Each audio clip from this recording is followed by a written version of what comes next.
السلام علیکم ملګرو عمران ما او دې ټیم کې تاسو ګوري پښتو ایچ ټي وي. نن زه تاسو سره د انجینیر محمد علي مرزا یو داسې ویډیو شیر کوم. موږ مسلمانان یو، موږ ټول کو مسلمان یا مسلمان نه خو ټول بمړ کیږي، خو زم خدا کیدره چې موږ به ژوند کیږو واپس. نو انجینیر محمد علي مرزا د دې متعلق یو ویډیو اپلوډ کړی دا چې زنکدن کې به انسان ته چې د مرګ فرشته راشي نو دته به څنګه ارڅ ښکاري، یا قبر کې به د سره ډومبې معاملات څه کیږي. د دې متعلق یو ویډیو د خامخا وګورئ او زه تاسو سره شیر کوم، تاسو یې وګورئ. بندہ مومن جب دنیا سے رابطہ توڑ کر آخرت کی طرف متوجہ ہوتا ہے، یعنی جب اس کی موت کا وقت آتا ہے، تو سورج کی طرح چمکتے دمکتے سفید چہروں والے فرشتے جنتی خوشبودار جنتی کفن لے کر اس کے پاس آتے ہیں، حتیٰ کہ وہ حد نظر تک اس کے سامنے بیٹھ جاتے ہیں. پھر ملک الموت تشریف لاتے ہیں، حتیٰ کہ وہ اس کے سر کے پاس بیٹھ جاتے ہیں. اچھا، قرآن میں ملک الموت کا نام آیا ہے سورہ سجدہ کے اندر، احادیث کے اندر بھی. البتہ تورات میں اس کا نام اسرائیل بھی آیا ہے، اور ہمارے اہل سنت کے جو اولین مفسرین ہیں، امام طبری رحمہ اللہ المتوفی 310 ہجری، انہوں نے بھی یہ ورڈ استعمال کیا ہے. لہٰذا موت کے فرشتے کو اسرائیل کہنا بھی جائز ہے ہمارے سلف کے ہاں، کیونکہ آج کل بعض لوگ کہتے ہیں اسرائیل نہیں، ملک الموت ہی کہنا چاہیے. اسرائیل کا لفظ بھی ثابت ہے. پھر ملک الموت تشریف لاتے ہیں، حتیٰ کہ وہ اس کے سر کے پاس بیٹھ کر کہتے ہیں، پاکیزہ روح اللہ کی مغفرت اور اس کی رضامندی کی طرف چل. وہ روح ایسے نکلتی ہے جیسے مشکیزے سے پانی کا قطرہ، بالکل غیر محسوس طریقے سے اس کی روح نکال لی جاتی.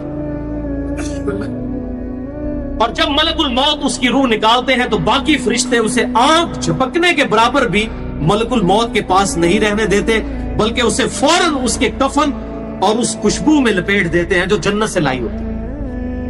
پھر اس کی روح کو لے کر بلند ہوتے ہیں، اور فرشتوں کی جس جماعت کے پاس سے وہ گزرتے ہیں تو فرشتے پوچھتے ہیں کہ یہ کیسی خوشبو ہے، تو وہ اس کے دنیا کے ناموں میں سے بہترین نام لے کر بتاتے ہیں کہ یہ فلاں بن فلاں کی روح ہے.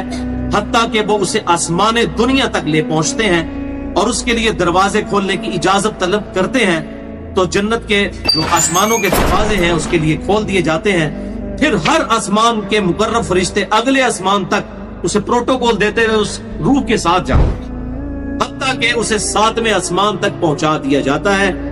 تو اللہ تعالیٰ فرماتا ہے، میرے بندے کا نامہ اعمال علیین میں لکھ دو، جو سورۃ المطففین میں آیا ہے. علیین اور سجین یہ دو مقامات ہیں. ایمان والوں کی روحیں جو ہے علیین میں ان کا نامہ اعمال لکھا جاتا ہے، اور جو منافقین ہیں مجرم ہیں سجین میں لکھا جاتا ہے. سورۃ المطففین سورت نمبر 83 ہے، پارہ نمبر 30 کے اندر. اور اسے واپس دنیا کی طرف لے جاؤ، کیونکہ میں نے انہیں اسی دنیا سے پیدا کیا اور اسی میں انہیں لوٹاؤں گا، اور پھر دوبارہ اسی سے نکالوں گا. پھر اس کی روح اس کے جسم کی طرف لوٹا دی جاتی ہے. لیکن یہ لوٹنا دنیا کا سا لوٹنا نہیں ہوگا، یعنی وہ لوٹنے کے بعد یہ نہیں ہے کہ مردہ قبر میں کوئی بیٹھ جائے گا ہمیں نظر آئے گا. یہ سب کچھ برزخی معاملات ہوں گے جو میں نے پچھلی دفعہ ڈسکس کیے تھے سورہ فاطر کی آیت نمبر 42 کے تحت، کہ نیند کی حالت میں بھی انسان کی روح قبض ہوتی ہے، لیکن اس کو چٹکی کاٹے تو وہ جاگ اٹھتا ہے. روح کا تعلق بھی رہتا ہے اس حالت میں بالکل اس طریقے سے. یہ ایک ڈیفرنٹ لائف ہے، برزخی لائف. پھر 2 فرشتے اس کے پاس آتے ہیں، یعنی اس کی قبر میں، اسے بٹھا کر پوچھتے ہیں.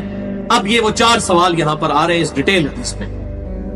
پہلا سوال کرتے ہیں، تیرا رب کون ہے؟ من ربک؟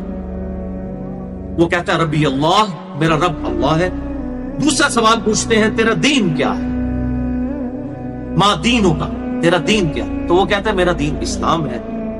پھر پوچھتے ہیں کہ وہ آدمی جو تم میں مبعوث کیے گئے وہ کون ہے؟ یہاں پر وہ ڈیٹیل آئی، الذی بعث فیکم، وہ شخص جو تم میں مبعوث کیا گیا تھا وہ کون تھا؟ تو یہ جو کہتے ہیں نا قبر میں آپ صلی اللہ علیہ وسلم آ جاتے ہیں، تو یہ کسی حدیث میں بھی نہیں ہے. اس میں ڈیٹیل آ گئی کہ اس سے پوچھا جاتا ہے جو شخص تم میں پیغمبر بنا کر بھیجا گیا وہ کون تھا؟ تو وہ کہتا ہے ہوا محمد رسول اللہ، وہ اللہ کے رسول محمد صلی اللہ علیہ وسلم. مسئلہ حاضر و ناظر میرا ریکارڈ ہے، مسئلہ نمبر 7، جس میں میں نے یہ تمام شبہات کلیئر کی. یہ 3 سوالوں کے بعد اچھا جامعہ ترمذی میں ایک حدیث ہے 3120, اس میں الفاظ ہیں کہ وہ پوچھتے ہیں من نبیو کا, تیرا نبی کون ہے. اس میں تو ہے نا کہ اس شخص کے بارے میں تیرا کیا عقیدہ ہے, اس میں من نبیو کا الفاظ ہے. جامعہ ترمذی 3120. اچھا اللہ کا شکر ہے کہ یہ نہیں پوچھتے تیرا فرقہ کون سا ہے, تو کس امام کی تقلید کرتا تھا, کیڑی مسیتی تو نماز پڑھتا سا ہے. دیکھ لو کوئی چیز, تیرا رب کون ہے, تیرا دین اور نبی صلی اللہ علیہ وسلم. تو دنیا میں بھی ہم یہی کہتے ہیں اللہ, رسول, قرآن, یہی بات. تو قبر کے اندر جا کر بھی یہی سوال. اب وہ جب 3 سوالوں کے جواب دیتا ہے تو فرشتے چوتھا سوال اس سے پوچھتے ہیں, جو میں نے قبر کا چوتھا سوال, مسئلہ نمبر 78. تمہیں کیسے پتا چلا, ان 3 سوالوں کے جواب تمہیں کیسے آئے؟ وہ کہتا ہے میں نے اللہ کی کتاب پڑھی تھی, میں اس کتاب پر ایمان لایا اور میں نے اس کے حق ہونے کی تصدیق. اللہ کی کتاب پڑھی ہوگی تو تصدیق کرے گا نا. اگر سنا کے سنی ہوگا تو کیا تصدیق کرے گا؟ ہاں پڑھا کے سنی ہوگا تو تصدیق کر دے گا. پھر آسمان سے آواز آتی ہے میرے بندے نے سچ کہا, اس کے لیے جنتی بچھونا بچھا دو, اسے جنتی لباس پہنا دو اور اس کے لیے جنت کی طرف دروازہ کھول دو. قبر کے اندر ہی جنت کی طرف دروازہ کھول دو. یعنی آپ سمجھ لیں جس طرح یہ اب ٹچ سکرین موبائل رکھ کے اور جناب لیپ ٹاپ رکھ کے سامنے لوگ بیٹھے ہوتے ہیں نا, تو ایک دوسری دنیا میں چلے جاتے ہیں. تو جنت کا فزیکلی دروازہ کھول دیا جائے گا, اس کو جنت کی ہوائیں بھی, خوشبو بھی آئے گی اور انتظار وہ کرے گا. وہاں اسے ہوا کے جھونکے اور خوشبو بھی آتی ہوگی اور حد نظر تک اس کی قبر کو کشادہ کر دیا جائے گا. تاسو کتلا چې کې مفتی انجینیر محمد علي مرزا صاحب ویلي دي چې موږ نو مسلمانانو یا انسانانو نو ساسینګوزي او قبر کې بډومبه سوال کم یو دویم به کم یو دارنګي کنه. دا ډیټیل تاسو سره ما شیر کو, امید ده چې تاسو به ډیره خوښ شي. چینل باندې چې څوک نوی دي زموږ چینل هم ضرور سبسکرایب کړئ.